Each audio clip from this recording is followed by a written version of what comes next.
Salve pessoal, aqui é o João do Alguma Coisa Eu Sei. E galera, hoje eu quero falar sobre o dilúvio, universal. Pessoal, há certas passagens bíblicas, né, que até os mais crentes, né, até os mais fiéis aí, chegam a ter dúvidas, né, chegam a se perguntar, pô, será que realmente foi assim? Será que realmente aconteceu, né? Porque tem passagens que desafiam a nossa lógica humana, né?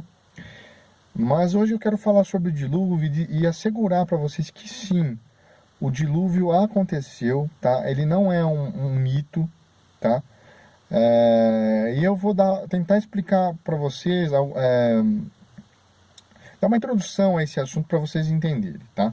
Então, assim, bom, primeiro que eu imagino que todos de vocês conhecem pelo menos a maioria, né, o contexto do dilúvio, mas para título de resgate de informação, basicamente, pessoal, o dilúvio foi um reset que Deus deu no mundo.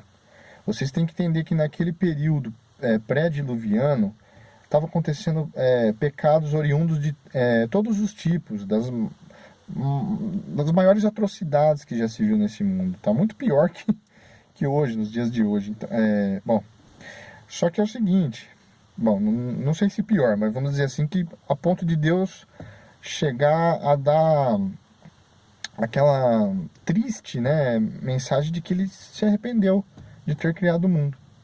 Agora, você tem que entender que nesse período pré-diluviano, a gente tinha seres angelicais caídos, né, fazendo todo tipo de hibridização, todo tipo de experiência genética com o homem, tá?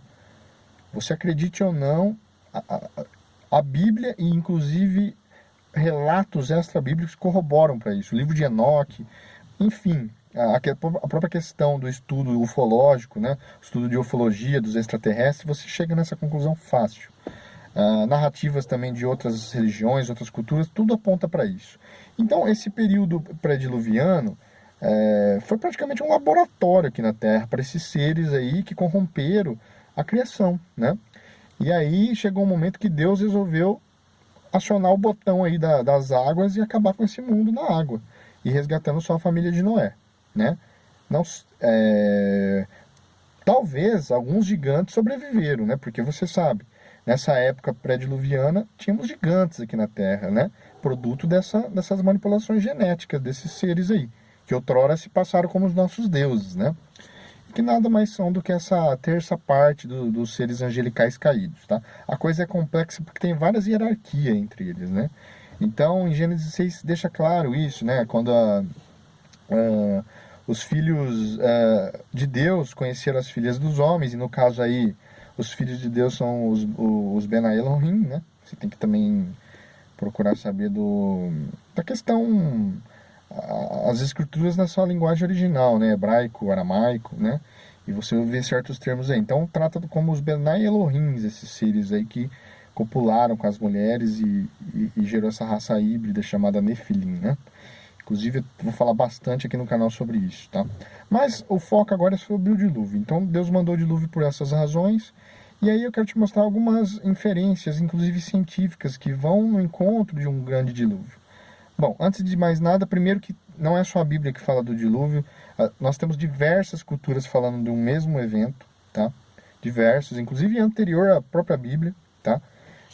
E aqui cabe um ponto de atenção, eu também farei vídeo falando disso, porque tem muita gente que parte disso na maior ignorância, dizendo que a Bíblia plagiou, por exemplo, a epopeia de Gilgamesh, dos Sumérios. Isso é uma grande falácia, tá? Pode ficar tranquilo que eu vou fazer vídeos explicando isso consistentemente. Mas vamos lá. E, enfim, são dezenas de culturas que apontam para os mesmos relatos, um grande dilúvio universal e tal. Agora, o que eu quero falar nesse vídeo? Eu quero chamar a atenção de vocês de uma teoria, a teoria da hidroplaca. Eu não vou me lembrar o nome do cara que propagou essa teoria, ele inclusive não era cristão, tá? É que muitos dos meus vídeos, pessoal, eu estudei muito esses assuntos muitos anos e às vezes eu tenho um cotidiano muito corrido, tá? Então às vezes eu trago assim na memória os assuntos para falar e não estudo antes porque não dá tempo. Só alguns que eu acabo estudando. Então eu vou te trazer o que eu tenho na memória. E assim, eu não vou lembrar o nome dele, mas a teoria da hidroplaca. Essa teoria, pessoal, mais ou menos, ela fomenta a ideia do quê? De que tem uma camada bem espessa, a muitos quilômetros abaixo da crosta terrestre, tá? Uma camada de água, com volume monumental, tá? De água, assim.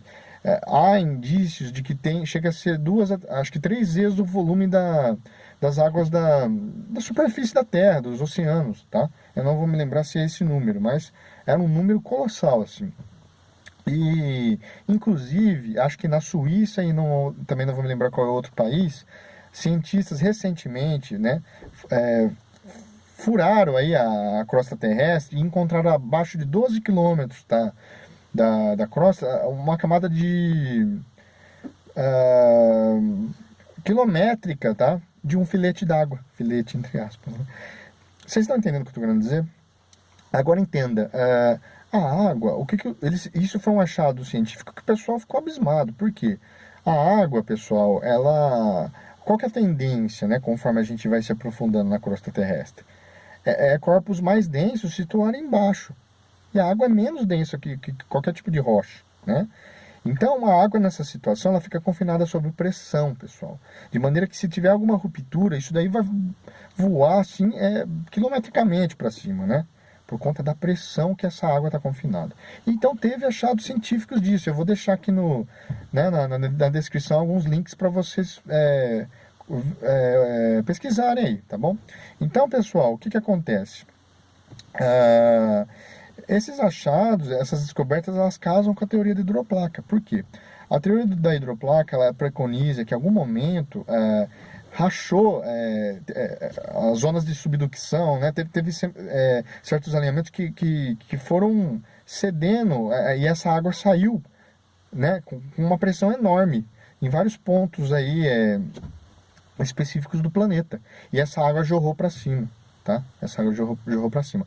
E você tem fortes evidências geológicas disso aí, evidências científicas disso, tá? Por exemplo, a própria profundeza dos oceanos, nada explica aquela formação de cânion, né? De certas, sei lá, montanhas, vamos chamar assim, submersas.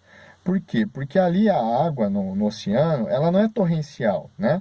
Ela não tem um movimento torrencial, que é o que dá forma para os cânions, no caso aqui da superfície terrestre, quando a gente vê, né? O que é? O movimento das águas que moldura os cânions assim. Mas na profundeza dos oceanos nada explica isso, a não ser a teoria da hidroplaca. Porque, imagina, esses dutos, esses jatos aí torrenciais que saíram de baixo para cima, né? Após essa ruptura de certos pontos específicos, pô, essa água voou como tem inferências que ela chegou a subir a 20 quilômetros de altura, pessoal. E aí eu vou chegar lá para vocês entenderem qual que é a pegada da coisa. Imagine você, essa água subindo a 20 quilômetros de altura. 20 quilômetros de altura. Em algum momento essa água ia congelar, né? E na hora dela cair, o que ia acontecer? Aonde ela caísse ia congelar tudo que tivesse para baixo. Agora, você compare isso com vários fósseis animais, né, encontrados praticamente intactos, né, e inclusive com o funcionamento digestivo naquele exato momento onde os animais morreram congelados, né, ou seja, bruscamente. Isso a ciência não explica corretamente, não tem uma explicação coerente para isso. Por quê? Porque o que se espera é que esses animais estivessem totalmente decompostos, né, mas não. Foi encontrado fósseis de mamutes, de vários animais, como se eles estivessem digerindo ainda o alimento, quando o alimento não tivesse sido totalmente digerido ainda, né? E naquele momento em que o animal morreu, ficou gravado isso daí, né? Agora, imagina um animal, pessoal, tá pastando aí, vocês conseguem imaginar uma era glacial que chega assim, vai congelando tudo e pronto, o animal não se precaver, não foge antes? Lógico que não, isso é um absurdo. Agora, se você pensar pela teoria da hidroplaca, que esses jatos d'água que subiram quilometricamente, depois caíram e congelaram os animais, aí as coisas começam a fazer sentido, tá? Inclusive cientificamente falando, tá? Então, pela teoria da hidroplaca, isso é explicável. cientificamente falando. Agora, o que acontece também? O que a Bíblia fala? A Bíblia nos conta que antes mesmo da água vir de cima para baixo, ela veio de baixo para cima. Lembra aquela passagem de Gênesis que fala que as portas do abismo foram abertas e as águas saíram de baixo para cima, né? Naquele contexto, Deus não tinha feito chover ainda no mundo. E também depois as janelas do céu foram abertas e a chuva veio de cima para baixo também. Lembra disso? Eu nunca entendia por que de baixo para cima. Agora com a teoria do Doppler isso fica fácil de entender. Então, pessoal, o volume de água que a gente sabe que existe hoje na crosta terrestre e o que vazou de baixo para cima naquela época, nesse contexto, pelos cálculos, ela era suficiente, esse volume de água, para cobrir acho que até 9.000 metros de altitude a partir do nível do mar. Isso cobriria até o Monte Everest, pessoal, tá? Ao longo da superfície terrestre inteira. Agora, então, assim, volume de água não era o problema, né? Tinha água suficiente para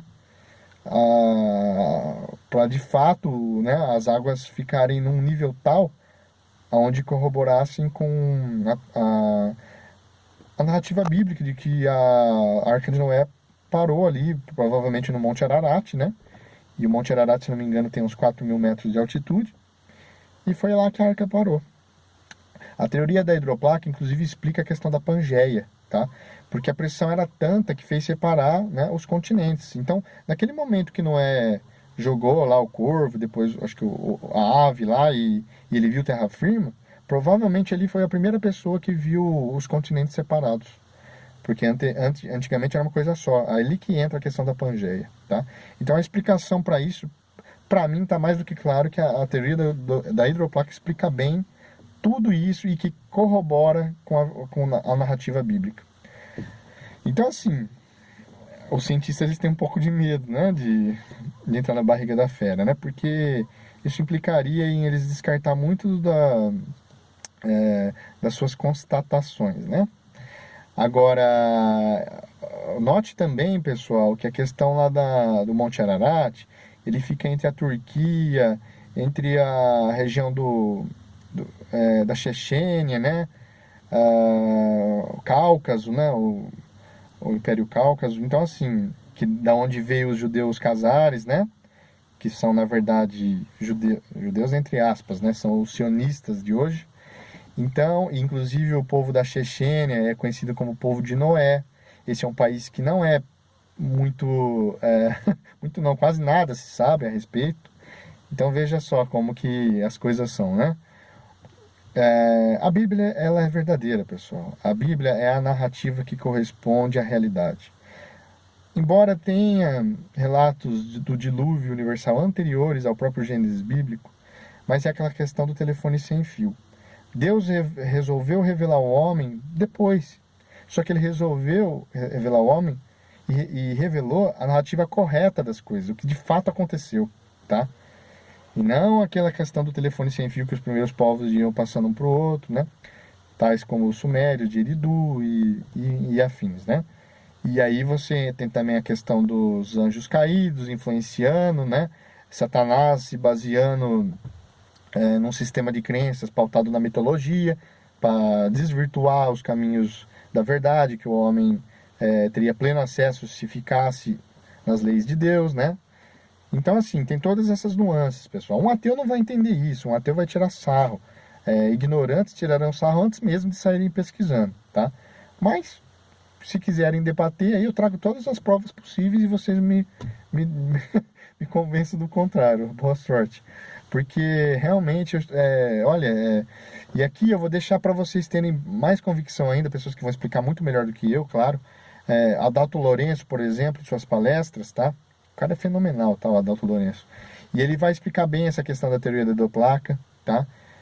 Vai mostrar bem toda a plausibilidade de ter ocorrido sim o dilúvio. Vou deixar também aqui o canal do Afonso, do Ciência de Verdade, ele vai comentar a respeito também. Sensacional também o canal do Afonso, tá?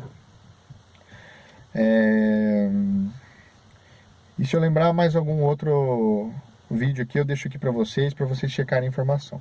Então, é isso aí, o dilúvio aconteceu sim, tá? A teoria da hidroplaca vem ao encontro disso. Inclusive, quem a criou, essa teoria não era cristão e espantou as pessoas que analisaram, porque acharam que era um cristão fazendo essas teorias e, na verdade, né, era apenas um cientista e viu que casava com o relato bíblico. Depois, eu não me lembro se ele se converteu a Cristo, mas teve gente que, nesse contexto, que era cético e acabou cedendo, dando o braço a torcer e indo para os caminhos de Deus. E acho que o Adalto Lourenço explica bem isso aqui também nessas palestras dele, tá? Então, pessoal, é isso aí. Isso aqui é um papo rápido para vocês entenderem que sim, que o dilúvio ocorreu, tá? Quem bota em xeque isso é quem tem medo de pesquisar a fundo porque não quer dar o braço a torcer, tá?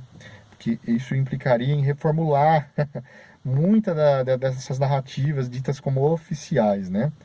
Então você tem que sempre separar, né, o que é oficial e o que é de fato verdade. A verdade está na Bíblia, a verdade está em Cristo. Cristo endossou a Bíblia. Cristo endossou toda a narrativa bíblica, né? Então, alguém está mentindo, alguém está falando a verdade. Quem tá falando a verdade e quem está mentindo? A gente sabe quem é o pai da mentira, né? Satanás. E a astúcia desse querubim caído, né? Agora, Jesus é a verdade, Jesus é o caminho, tá? E ele endossou isso daí. Então, Jesus não mentiria sobre o que Moisés escreveu. Caso Moisés tivesse escrito alguma coisa errada, Jesus evidenciaria isso daí, né? Mas não foi o que aconteceu, pelo contrário, Jesus endossou todo o Velho Testamento, tudo que foi escrito, né? Ele sempre dizia, não é assim que está escrito nas Escrituras, né? Então, se você crê em Deus, creia na Bíblia, creia em Cristo. Creia no dilúvio, creia nas narrativas, por mais que o seu intelecto não consiga compreender no momento em que você se deparar com essas informações. Enfim, pessoal, bom, depois então assiste os vídeos aqui que eu vou deixar para vocês. Se vocês gostaram desse vídeo, se inscrevam, compartilham, tá? Divulguem se vocês puderem, divulguem bem. Eu estou precisando do apoio de vocês. Eu não sei se vocês estão gostando desse tipo de conteúdo, mas eu tenho muito assunto para trazer aqui, tá bom? Bom, então é isso aí. Fiquem com Deus. Um abraço a todos.